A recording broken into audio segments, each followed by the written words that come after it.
Hey everybody, Marcus C. Williams here. Let's talk about all the crime, right? Let's talk about all the crime in Rochester and in the Monroe County area right now. Let's be really, really serious. In the last couple of days, we've seen all types of crazy crime going on. We saw a 14-year-old girl raped in her house with a criminal coming in holding a firearm a crowbar a crowbar to the young lady, beating her, threatening her, and forcing her to perform sexual acts on him. Then he took her to a second location and raped her there. It's unfortunate. It's unacceptable. But more than that, it's unacceptable that he was already on parole for an illegal firearms conviction previously. And on top of that, he was already a listed sex offender. Okay, this is very, very serious. That is not okay. That should not have happened. If he was on parole, that should have definitely never happened. But we shouldn't be concerned about things like that in our community. The other day on Park Avenue, Park Avenue is supposed to be a nice area where I live in Rochester, New York. It's supposed to be so nice and so ritzy. But there was a actual armed robbery of a young lady there today, a couple days ago, and today there was more crime. It's this continuing snowball effect of crime in the Rochester area. It's even in nicer areas. We saw in Webster somebody had a home invasion, and then some other person, I don't remember off the top of my head where it was, but they actually were robbed in the front of their driveway. That was in a suburb of Rochester too. This is insane. This is crazy. The other week, they shot up my neighborhood, which is crazy. Like 8 houses with bullet holes in it still. The other day, a couple days ago, and we're talking within a week, right? This is within a 7-day span. This isn't a long period of time. So the other day, a couple days ago, what's today? Wednesday? So that might have been Monday, Tuesday. No, I think it was Saturday, excuse me. Saturday, Sunday. This guy got shot in his house. Stray bullet. Shot. Hurt. Messed up. Sunday night, or maybe Monday morning, a guy that was beaten on Christmas Eve was beaten, 6-year-old man. Beaten. Craziness. And apparently the beating went on for like 30 minutes. Craziness. He's been in intensive care ever since then. Apparently the gentleman was in a coma. He passed. Sad enough, just the other day. Here we are in February, and that happened in December, and he just now died. That is terrible. My heart and condolences go to the family, but the fact is that we need action, because nobody's family should have to go through that. How many more families need to suffer? How many more people need to die? How many more businesses need to be robbed or vandalized? How many more people need to be mugged? How many more people need to be carjacked? How many more businesses need to be broken into, or old ladies beat up at the bus stop? Are we being real right now? Are we really addressing the very serious issues that are going on in our city, in our county? No, we're not. Where is city council on these issues? They know that they're happening, but the mayor's office released a whole thing the other day talking about how gun murders are down. But I've consistently said the gun murders are not the problem. Firearms are not the problem. It's the criminals. Lock up the criminals, there will not be so much crime. If you look at the police and listen to what they have to say in their various press conferences and stuff, they say all the time, many of these people are continued perpetrators, repeat offenders. If you look at the carjackings and the robberies and the smash and grabs and all of that, largely it's children under the age of 18, because according to the raise the age laws, anything under the age of 18 is considered to be a child, okay? and they are to be treated as that. So they get a slap on the wrist to anything that they do. It goes to family court if it goes to court at all, and their record is completely expunged after they go before a judge, no matter how many times that they've done it. That's very, very serious, and that just shows them that they can basically do whatever they want and they can get away with it. It's terrible. Muggings here are through the roof. Rapes are through the roof. And many rapes and sexual assaults don't even get reported, so we're not even going to talk about that. Many muggings don't get reported. Robberies, too. And this is a very serious issue. And then we're down almost 100 police. And all of this goes back to policy. Okay? So we're going to talk about policy.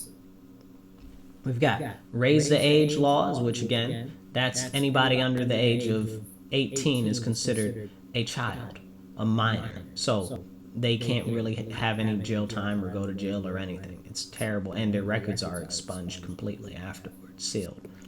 So that's a very big problem because most of the crimes are being committed by them, and that's a policy.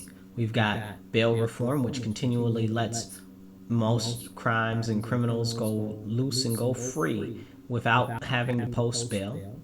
So and they get an appearance ticket. That's most crime today. They get an appearance ticket. That is a very serious issue. So they don't even go to jail. At most, they go to jail for an hour or two, and then they get right back out.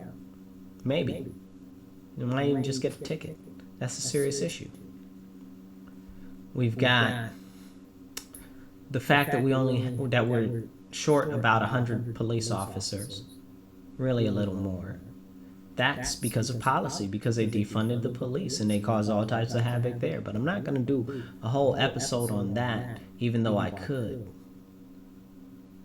But these are all policies I want to point out that are policies that have been put forth by our elected officials. Now, in the city, we are completely run by Democrats. We have been for 50 years. There hasn't been one Republican on any seat in any office. Not for 50 years. But hopefully, coming up soon, we're going to work hard to make a difference and make a change, because this is not working. These policies of the Democratic Party, that they say that they care about the people that are impoverished in the working class, you couldn't tell. I live in an impoverished working class neighborhood right here. Food is up. Crime is up. Cost of living is up. Electric, heat, housing, all of these costs are up. So the Democrats that say that they care so much, where are they? What are they doing about this? But instead of trying to do anything, they're just working to gentrify the neighborhood, and it's socioeconomic gentrification. So it's not about the color of the skin, it's about the amount of money that you got in your bank account. Okay? And this is the stuff that we need to talk about, but nobody wants to talk about it. It's very, very serious. Then in addition to that, we've got all these brand new developments that are coming up. Again, more costs, and that's taxpayer money, right? Again, the people on the state level, which are Democrats, the Democrats have a supermajority. They're the ones passing all of these laws. Okay, so they're spending your tax money on all of these new developments and making these developers that don't even have to pay taxes, but they're also getting money from the state government. And where is the money for the rest of the people? Why don't they not do that and cut your taxes and let you keep more of your money in your wallet? If the Democrats really cared so much about you on the state level, you would think that they would say, hey, let's abolish income tax and let you, the working people, keep your money that you earned in your pocket. Now you'll say, well, how would they pay for stuff? Well, how do other states pay for stuff? There is an income tax in every state. Hell, there was an income tax in the United States until like the 40s. You understand what I'm saying? This is very important, and these are things that we need to actually talk about. And remember, the country was founded in 1776 to 1900s, 1940 even. Look at all that time. It's no income tax. They weren't taking any money out your check for the government. Then you go to the store, you got sales tax. Then you try to buy a vehicle, you got vehicle tax. You got all these lame brain insurance, this, registration, that, this tax, this cost, that cost, all these costs. chipping away at your ability to survive and your ability to provide for your family. Or many people aren't even looking to start a family because the costs of everything are so high. But yet, the solution from the Democrats are to increase minimum wage. Well, look at them who support these unions and higher wages and everything. Let's take, for example, UPS. They just got this great new contract. UPS drivers are going to be making like $150,000 a year, and after that happened, UPS is like, we're firing 4,000 plus people. I think it's going to end up being about 8,000 altogether or something like that. So they got that, but at what cost? 8,000 jobs? What did you really do right there? But we see that now where they've got McDonald's that are all automated, completely automated, popping up all over. No employees, no human people. When are we going to talk about this? What is going to be done about this? And this goes back to education and everything else, but we really need to talk about this directly as it is. Because if we don't talk about it now, it won't be talked about later, and it'll be too late to do something about it. We got to nip this in the bud right now. What is being created is a society that is pushing for self-obsolescence when they are telling you that you should increase the minimum wage instead of saying that they should abolish income tax. You make it make sense to me. What's the point of making more money when they're going to take more taxes out and then it just basically is a wash? Nothing changed, really. Nothing changed, really. They can just abolish income tax. But hey, that would mean that they got less money to go missing on the state level, that they got less money to pad their pockets with. That would be something that might seem like right. Perish the thought that Democrats might do something that actually benefits the people. Somebody make it make sense to me. You know, and I don't expect the elected officials in mass to be for the people, and I do expect many of them to be deceitful, right? But don't take a piss and tell me it's lemonade. That's what's going on here. They're telling you that something is completely something different than what it is, and we shouldn't be going for it. It's unacceptable, it's intolerable, and you should not sit for it, and you shouldn't stand for it either. Okay? They must be held to account.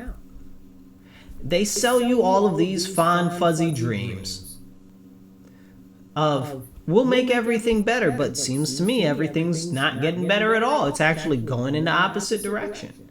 But I don't need to tell you that. You largely know that when you go to the store and go shopping. You largely know that when you open up your electric or heating bill.